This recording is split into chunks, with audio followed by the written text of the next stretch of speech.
Hello friends, welcome to Radha Tailoring Vlogs. இது போன வாரம் என்னோட ஸ்டிச்சிங் ரொட்டீன் வீடியோ தான். இந்த மூணு ப்ளவுஸும் இன்னைக்கு டெலிவரி கொடுக்கணும். ஸோ இந்த மெரூன் ப்ளவுஸுக்கு மட்டும் அவங்க ஹிப் பெல்ட் கேட்டிருந்தாங்க. சரி, ஹிப் பெல்ட் வந்து நம்ம ஸ்டிச்சிங் ரேட் ஒன்றே தான். ஸோ அதுலேயே வந்து என்ன பண்ணணும் அப்படின்னா, ரெண்டுலேயும் கிளாத் கொஞ்சம் மிச்சம் இருந்துச்சு. சரி, ஓகே, உள்ளுக்குள்ளே வந்து லைனிங் கொடுத்து தான் நம்ம இந்த மாதிரி ஹிப் பெல்ட் வந்து ப்ளைனாக நம்ம ரெடி பண்ணுவோம். ஸோ இல்லை அப்படின்னா பேண்ட்டுக்கு கீழே காலுக்கு கொடுக்குறோம்ல, கால் சர்க்கிளுக்கு கொடுக்குறோம்ல, ஸோ அந்த கேன்வாஸ் வந்து யூஸ் பண்ணி கொடுத்தோம் அப்படின்னா ஸ்டிஃபாக நிற்கும். நான் என்ன பண்ணேன், இந்த சைடில் வந்துட்டு ஒரு கிளாத்தும் அந்த சைடில் ஒரு கிளாத்தும் வச்சு 2 in 1 நீங்கள் இந்த ப்ளவுஸ் வேர் பண்ணும்போது இந்த சைடில் மாற்றி கட்டிக்கலாம், அந்த மாதிரி நான் ரெடி பண்ணி கொடுத்துட்டேன். ஸோ இது வந்து ஃபோல்ட் ஆகும், உள்ளுக்குள்ளே வந்து அந்த ஸ்டிஃப்னஸ்க்காக அது கொடுக்கல அப்படிங்கிறப்போ இது வந்து ஃபோல்ட் ஆகும். அதனால என்ன பண்ணேன் அப்படின்னா, மேலேருந்து கீழே வந்து பக்கமாக தையல் வெட்டி விட்டுட்டேன். ஏன்னா பாபினில் ஒரு கலரும் மேலே நூல் த்ரெட்டரில் ஒரு கலரும் போட்டோன்னா ரெண்டுக்கும் மேட்ச் ஆகும். ஸோ அந்த மாதிரி போட்டு பண்ணி கொடுத்துட்டேன். இது வந்து ஃபோல்ட் ஆகாது, சூப்பராக இருக்கும் வேர் பண்ணும்போது. நான் வந்து டபுள் நாட் கொடுத்துட்டேன், டபுள் ரோப்பு. அப்போ வந்து கட்டுறதுக்கு நல்லாயிருக்கும் அப்படின்னு சொல்லிட்டு. இது எப்படி இருக்குன்னு சொல்லுங்கள். இன்றைக்கி வந்து வாங்கிட்டு போகிறேன் அப்படின்னு சொல்லியிருந்தாங்க. ஸோ அதை வந்து பேக் பண்ணி வச்சிட்டோம் அப்படின்னா அவங்க எந்த டைமில் வந்தாலும் டக்குன்னு எடுத்து கொடுக்கறதுக்கு வசதியாக இருக்கும். அது போக அவங்களுக்கு வந்து பில் போட்டுட்டு அதை ஃபோட்டோ எடுத்து வாட்ஸ்அப் பண்ணிடுவேன். பில் வந்து கிளியராக இருக்கும். ப்ளவுஸுக்கு எவ்வளோ, லைனிங்க்கு எவ்வளோ, அதே மாதிரி ரோப் வச்சுருந்தா அதுக்கு எவ்வளோ, நாட்டு டிசைன் எவ்வளோ அப்படின்னு சொல்லிட்டு ரொம்ப கிளியராக இருக்கும். அவங்களுக்கும் கன்ஃபியூஸ் இருக்காது, எதுக்கு எவ்வளோ சார்ஜ் பண்ணுறாங்க அப்படின்னு சொல்லிட்டு பார்த்துக்குவாங்க. ஏன்னா இது வந்து நம்ம வந்து ஸ்டாண்டர்டாக வச்சுருக்கணும். அப்போ தான் வந்து பார்த்திங்கன்னா, ஏன்னா போன வாட்டி ஒரு பில் அனுப்பிச்சிருப்போம், இந்த வாட்டி ஒரு பில் அனுப்பிச்சோம் அப்படின்னா அதுக்கு ரேட் டிஃப்ரென்ஸ் வந்ததுன்னா அது நல்லா இருக்காது. ஸோ அதனால் ஸ்டாண்டர்டான ஒரு ரேட் ஃபிக்ஸ் பண்ணியிருக்கேன். ஸோ அந்த ரேட்டில் வந்து நான் போட்டு அனுப்பிச்சிருவேன். இதுவே சின்ன சைஸ் ப்ளவுஸ், பெரிய சைஸ் ப்ளவுஸ் அப்படின்னா கொஞ்சம் ரேட் வந்து டிஃபர் ஆகும். இந்த ஆடி நோம்பிக்கு தைக்கிறதுக்கெல்லாம் பெருசாக ஒன்றும் வரல. இப்போ கையில் இருக்கிறதெல்லாம் பார்த்தீங்கன்னா, நீ டைம் இருக்கும்போது பொறுமையாக தைச்சி கொடு அப்படின்னு சொல்லி கொடுத்தது தான். நானாக பார்த்து ஃபஸ்ட் எதை கொடுக்கலாம் அப்படின்னு சொல்லிட்டு யோசிச்சு தைச்சது தான். இதில் வந்து அர்ஜென்ட் எதுவுமே இல்லை. ஒருத்தங்க என்கிட்ட சுடிதார் கொடுத்து ரொம்ப நாள் ஆச்சு, இதுதான் ஃபர்ஸ்ட் டைம் கொடுக்குறாங்களே, உங்களுக்கு டைம் இருக்கிறப்ப தைச்சி கொடுங்கன்னு சொல்லி கொடுத்தது தான். நான் வந்துட்டு ஃபஸ்ட்டு இதை எடுத்துட்டேன். சரி, இதை ட்ரையல் பார்த்துடலாம். ட்ரையலுக்கு வந்து ஒரு சுடிதார் தைச்சோம் அப்படின்னா அவங்களுக்கு வந்து அதே சைஸ்க்கு அடுத்தடுத்து தைச்சிக்கலாம் அப்படின்னு சொல்லிட்டு ஒரு டாப் மட்டும் ஃபினிஷ் பண்ணலாம் அப்படின்னு சொல்லிட்டு தான் கையில் எடுத்தேன். இருந்தாலும் பேண்ட் வேலையை வந்து ஃபஸ்ட்டு முடிக்கணும். கட்டிங் வந்து பேண்ட்டோட கட்டிங் ஃபஸ்ட் போட்டுட்டோம் அப்படின்னா தான் டாப் வேலை செய்கிறதுக்கு ஈஸியாக இருக்கும். ஏன்னா பேண்ட்டோட கிளாத் எடுத்து நம்ம டிசைன் கொடுக்க வேண்டி வரும், ஒரு பைப்பிங்க்கு இது கொடுக்கலாம். ஸோ அதனால் பேண்ட் வேலையை வந்து ஃபஸ்ட் முடிச்சு வச்சிடலாம் அப்படின்னு சொல்லிட்டு எடுத்துட்டேன். பேண்ட் கரெக்ஷன் பெருசாக வராது, வந்தால் ஹைட் வித்தியாசம் வரும், அவ்வளோதான். அளவெடுத்து தான் தைச்சி கொடுக்குறேன்.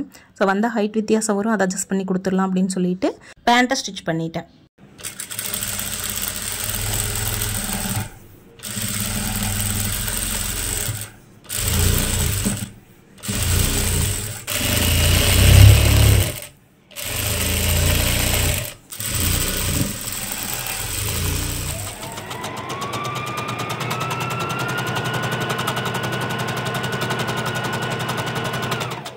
அதுக்கப்புறமா என்னோடய ப்ளவுஸ் ஒன்றுக்கு சிம்பிள் ஸ்லீவ் டிசைன் கொடுத்துருக்கேன். இது வந்து டெய்லியும் கொஞ்சமாக, இல்லைன்னா எனக்கு டைம் கிடைக்கும் போதெல்லாம் எடுத்து ஒர்க் பண்ணிகிட்ருக்கேன். இது வந்து சும்மா மிஷின் எம்ப்ராய்டரியில் கொடுத்தது தான். நார்மல் மிஷின் எம்ப்ராய்டரியும் யூஸ் பண்ணி சில்க் த்ரெட் யூஸ் பண்ணி கொடுத்த டிசைன் தான். இது வந்து டெய்லியும் கொஞ்சமாக, இல்லைன்னா டைம் கிடைக்கும் போதெல்லாம் பண்ணுறதுனால நம்ம வந்து டிசைன் அப்பப்போ மாறிடுது. நம்ம பிளான் பண்ண டிசைன் ஒன்றா இருக்குது, நம்ம எக்ஸிக்யூட் பண்ணுற டிசைன் ஒன்றா இருக்குது. இதுக்கப்புறமா அந்த க்ரீன் கலரில் மேலே ஏதாவது கொடுக்கலாமா ஸ்லீவ் பார்ட்டில் அப்படின்னு சொல்லிட்டு யோசிச்சுட்ருக்கேன். புட்டா மாதிரி ஏதாவது பண்ணலாமா அப்படின்னு சொல்லிட்டு ஏதாவது ஐடியா பண்ணிட்டு உட்காந்துருந்தேன் அப்படின்னா இன்னும் கூட ஒரு மாதம் பண்ணிடுவேன். டெய்லியும் கொஞ்சம் கொஞ்சமாக வேலை செஞ்சுட்டு டைம் கிடைக்கிறப்போலாம் இந்த மாதிரி தான் ஒர்க் பண்ணிகிட்ருக்கேன். நான் இதோட கம்ப்ளீட் பண்ணி முடிச்சதுக்கப்புறமா இதோட டீட்டெயில் வீடியோ போஸ்ட் பண்ணுறேன். இதை முடிச்சு எடுத்து வச்சதுக்கப்புறமா நான் இந்த மாதிரி த்ரெட்டில் லோட் கொடுக்க முடியுமா இந்த மிஷினில் அப்படின்னு சொல்லிட்டு ட்ரை பண்ணி பார்த்துட்டு இருந்தேன். சூப்பராக லோட் ஆகுது. இதுக்கு தனியாக வந்துட்டு உங்களுக்கு ஃபூட்டர் இருக்குது. ஸோ அதை யூஸ் பண்ணி இந்த மாதிரி என்னென்ன டிசைன்லாம் வருது, பார்டரில் இது கொடுக்கலாம் அப்படின்னு சொல்லிட்டு யோசிச்சுட்டு இருந்தேன். இந்த மாதிரி டிசைன்ஸ் எல்லாம் இந்த மிஷினில் மேக் பண்ண முடியும். இது வந்து நம்மளோட க்ரியேட்டிவிட்டி தான். இந்த டிசைன்ஸ் வந்து ஒரு பார்டருக்கு பக்கத்துலேயோ இல்லை பார்டரை வந்து ஃபில் பண்ணுற மாதிரி ஆரி ஒர்க்குக்கோ இந்த மாதிரி யூஸ் பண்ணிக்கலாம், எம்ப்ராய்டரி டிசைனுக்காக யூஸ் பண்ணிக்கலாம். மிஷின்லேயே வந்து கொடுத்துருப்பாங்க இந்த நம்பர் இந்த டிசைனுக்குன்னு சொல்லி, அதை பார்த்து நம்ம வந்து டிசைன்ஸாக சேஞ்ச் பண்ணிக்கலாம். இன்றைக்கி இவ்வளோதான் ஸ்டிச் பண்ணேன். இதோட டாப் வந்து அடுத்த நாள் தைக்கலாம் அப்படின்னு சொல்லிட்டு, இதை அடுத்த நாள் நேற்று ஸ்டிச் பண்ண ப்ரௌன் கலர் பேண்ட்டோட டாப் இன்னொன்று வந்து பிங்க் கலர் சிந்தட்டிக் மெட்டீரியலாக இருந்துச்சு. இது கொஞ்சம் தைக்கிறதுக்கு ஈஸியாக இருந்ததுனால இந்த டாப் எடுத்துக்கிட்டேன். ஸோ இன்றைக்கி இதை ஸ்டிச் பண்ணா போட்டு பார்த்துட்டு எப்படின்னு சொல்லுவாங்க. கொஞ்சம் அட்ஜஸ்ட்மெண்ட் இருந்ததுன்னா அடுத்த டாப்பில் வந்து அட்ஜஸ்ட் பண்ணிக்கலாம் அப்படின்னு சொல்லிட்டு, ஆல்ட்ரேஷனுக்கு ஏதாவது இருந்தாலும் இருக்கலாம். ஸோ ஃபஸ்ட் டைம் ஸ்டிச் பண்ணுறோம்ல, ஏதாவது ஏற்றம் இறக்கம், கழுத்து இன்னும் கொஞ்சம் அகலம் வேணும் அந்த மாதிரி ஏதாவது சொல்லுவாங்க. இந்த பேண்ட் வந்து பார்த்திங்கன்னா இது என்னோடது, ஒரு சுடிதாரோடது. ஸோ ஃபஸ்ட்டு வந்து பேண்ட்டை முடிச்சு வச்சிட்டோம் அப்படின்னா டாப் வந்து எனக்கு டைம் கிடைக்கும்போது முடிச்சுக்கலாம். இந்த பேண்ட் பார்த்திங்கன்னா ஆல்ரெடி ஒரு வீடியோ போட்டிருப்பேன், ஃபினிஷ் பண்ணது எப்படி பண்ணியிருக்கேன் அப்படின்னு சொல்லிட்டு. அந்த வீடியோ பார்க்கலன்னா போய் பாருங்கள். நான் டிஸ்கிரிப்ஷனில் வந்து லிங்க் கொடுக்குறேன், இல்லைனா பின்னில் கமெண்ட்டில் கொடுக்குறேன். இது வந்து பார்த்திங்கன்னா ஓவர்லாக் அடிக்க வேண்டியதில்லை. என்ன தான் நம்ம ஓவர்லாக் கொடுத்தாலுமே ஒரு சில மெட்டீரியல் பார்த்திங்கன்னா பிரிஞ்சு வரும். கொஞ்ச நாள் யூஸ் பண்ண பிரிஞ்சுக்கிட்டு வரும் ஓரம்லாம். ஸோ இந்த மாதிரி ஃபினிஷ் பண்ணும்போது எந்த மெட்டீரியலாக இருந்தாலுமே நமக்கு வந்து ஃபினிஷிங் சூப்பராக இருக்கும். பட் இந்த ஜாயிண்ட் வந்து பார்த்திங்கன்னா நம்ம ஓவர்லாக் கொடுத்து தான் ஆகணும். இது வந்து அந்த மாதிரி ஃபினிஷ் பண்ண முடியாது. ஃபுல்லாக ஸ்டிச் பண்ணிவிட்டேன். இதுக்கான நாடா மட்டும் வச்சா வேலை முடிஞ்சிச்சு. நாடா வந்து ரெடிமேட் நாடா விற்கிது. இருந்தாலும் இதில் மெட்டீரியல் இருக்கும்போது நம்ம இதுலேயே மேக் பண்ணிக்கலாம் அப்படின்னு சொல்லிட்டு இதுலேயே நாடா செஞ்சுட்டேன். இதுக்கப்புறமா இந்த மிச்சம் இருக்கிற துணியிலையெல்லாம் பால் பட்டன் செஞ்சுட்டு இருந்தேன். இதோட டாப்புக்கு வந்து இந்த மாதிரி டிசைன் கொடுக்கலாம் அப்படின்னு சொல்லிட்டு, நமக்கு எத்தனை டிஸ்டன்ஸில் எத்தனை பால்ஸ் யூஸ் பண்ணுறோங்கிறத பொறுத்து நான் அதுக்கு தகுந்த மாதிரி நான் கட் பண்ணி வச்சுக்கிட்டேன். மிச்சம் இருக்கிற துணியும் இந்த மாதிரி எடுத்து வச்சுக்கிட்டேன், அதுக்காவது யூஸ்ஃபுல்லாக இருக்கும் அப்படின்னு சொல்லிட்டு. இதுதான் அதோட டாப். இதுக்குள்ளே வச்சு நம்ம க்ளோஸ் பண்ணி எடுத்து வச்சிட்டோம் அப்படின்னா நமக்கு அடுத்தது எப்போ டைம் கிடைக்குதோ அப்போ வந்து டாப் டக்குன்னு வேலை முடிகிற மாதிரி இருக்கும். எனக்கு சுடிதாரோ டாப்போ தைக்கிறது இந்த மாதிரி தான் இருக்கும். நமக்கு எப்போ டைம் கிடைக்குதோ அந்த மாதிரி கொஞ்சம் கொஞ்சமாக தான் இந்த ஸ்டிச் பண்ணுவேன். நோம்பிக்கு எடுத்து நோம்பிக்கே ஸ்டிச் பண்ணுவேன் அப்படிங்கிறதெல்லாம் கிடையாது.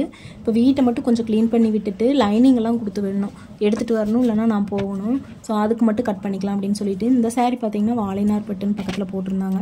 850 ரூபா, சின்ன சின்ன டேமேஜ் இருக்கும்னு சொல்லிட்டு. ஆக்சுவலாக இதில் வந்து டேமேஜ் கண்ணுக்கே தெரியாது, நான் சொன்னால் கூட நம்ப மாட்டீங்க, அந்த அளவுக்கு தான் டேமேஜ் இருக்கும். இது வந்து 850 ரூபாய்க்கு கொடுத்தாங்க. ஒரிஜினல் ரேட் வந்து பார்த்திங்கன்னா நல்லா இருக்கிறது, டேமேஜ் இல்லாமல் இருக்கிறதெல்லாம் பார்த்திங்கன்னா 1300 ரூபா சொன்னாங்க.